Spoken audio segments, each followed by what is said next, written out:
Welcome back to the SportsMax Zone. And strugglers Molynes United played out a 6-goal thriller with third-placed Arnett Gardens at the Anthony Spalding Sports Complex on Monday to highlight match week 19 of the Jamaica Premier League. We have the highlights. Let's have a look at those highlights now from this 6-goal game. Sean Grant just touching that one behind. As the Lions were under pressure here early. The Lions responding well early in the piece though. Stewart with a fine strike from almost 30 yards. Eric Edwards has to do well in goal for Arnett. Ezra Simpson's first touch here is very poor. Nicholas Nelson steals it, turns it on the inside here to Aldridge, who fights off the Cunninghams and slides the ball between the legs of Eric Edwards for the Molynes go-ahead goal. Yeah, here's Aldridge getting away. Joel and Janoy Cunningham chasing him. He gets away from both of them after receiving that pass from Nicholas Nelson. Eric Edwards can't stop the effort from Aldridge, who scores his first goal of the season for Molynes. Martin going forward here for Arnett. Cephas fighting off the challenge from Jeremy Nelson and rifles a firm right-footed strike to the near post. But Harrison fails to hold off. Arnett are level at 1-1 here. Nelson does a fighting job here but can't keep Cephas off. Cephas gets his 8th goal of the season for Arnett Gardens. Simpson to Fabian Reed, who slides a perfect pass across here to the substitute Arboyne. And Marlon Allen, who came on with him on the far post, makes no mistake. So that's the Arnett go-ahead goal. 2-1 they lead it at this point. Look at the firm cross inside. Marlon Allen gets there first. And the 20-year-old makes the cross look as good as it was. Arnett in front by 2-1. And the Ronaldo celebration there from Marlon Allen. Molynes had more shots to fire. Look at this left-footed strike from the Edwin Allen schoolboy. Star player, Jaheim Harris. Just got over that one left-footed. A tremendous strike that was. And pumped that one in. Jaheim Harris with a strike.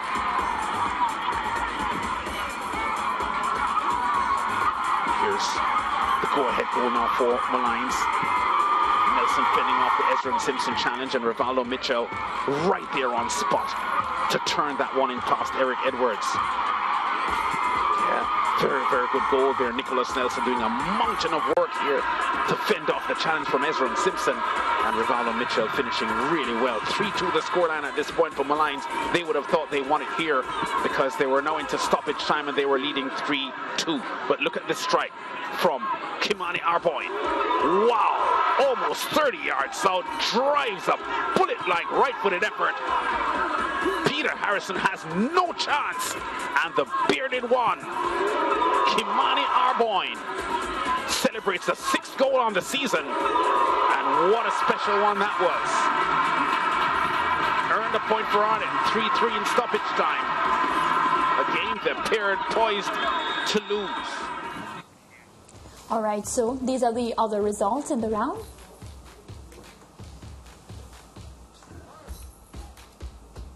Well, of course, the Down Beholden and that Waterhouse match has been postponed, but Mount Pleasant were able to overcome Tivoli Gardens 4-1.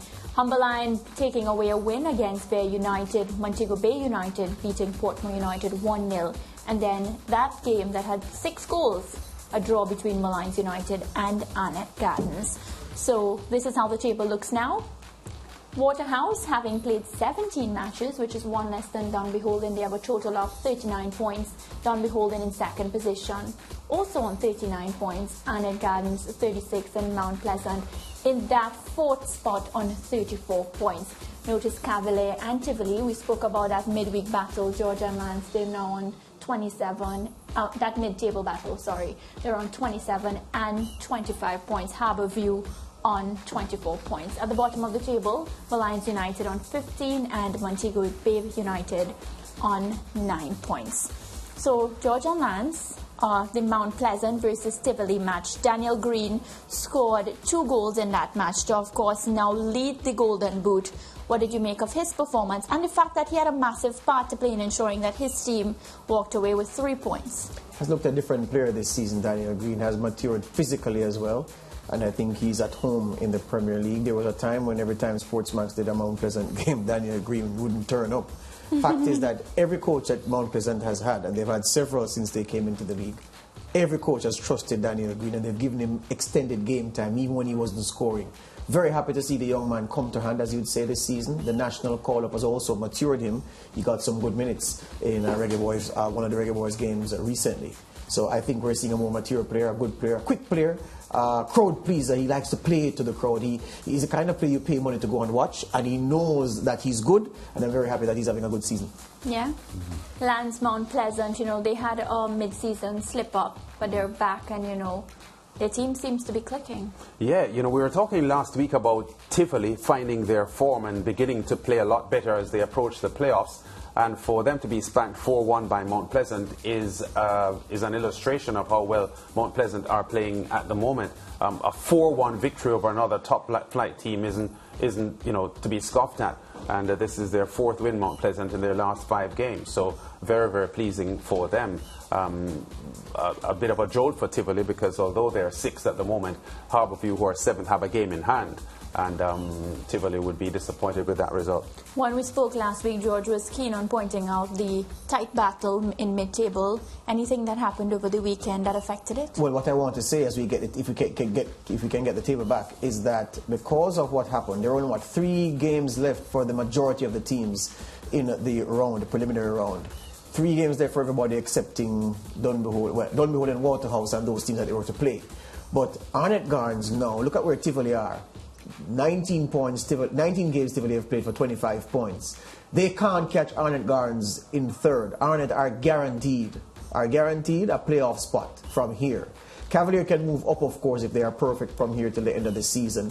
But Arnett's place in the last 4, in the top 6 rather, secure. Dunbehold's place, secure. Waterhouse's place, secure. The top 3, secure. Mount Pleasant, Tivoli can join them on 34 points. If Mount Pleasant lose all of their remaining games and Tivoli win all of theirs, but that's highly unlikely. So you can say that Mount Pleasant are also guaranteed a top 6 spot, which leaves, Mariah, a situation where 2 teams, Cavalier and Tivoli, have work to do. Harbourview can get up there. So there are only 2 slots left to play for in the top 6 realistically, based on the numbers there, and a simple arithmetic, adding and subtracting, can show you that 4 spaces in the top 6 secure, 2 spaces left. And how many matches left? Well, for most of the teams, 3 rounds remaining. Waterhouse have 5 rounds. Cavalier have 5 as well. Mobe have 4. And Harbourview have 4 as well. All right, so we wait to see what happens with that aspect of the table is concerned, that top 6. Well, still to come on today's show, have the Celtics found the antidote to stop Jimmy Butler's scoring venom? Alistair Albert will stop by as we discuss the NBA playoffs. And in our track and field segment, we talk Elaine Thompson-Hira, Sha'Carri Richardson, and this man, Oblique Seville. Is he the 100-meter man Jamaica has been waiting for? Leighton Levy will help answer that question.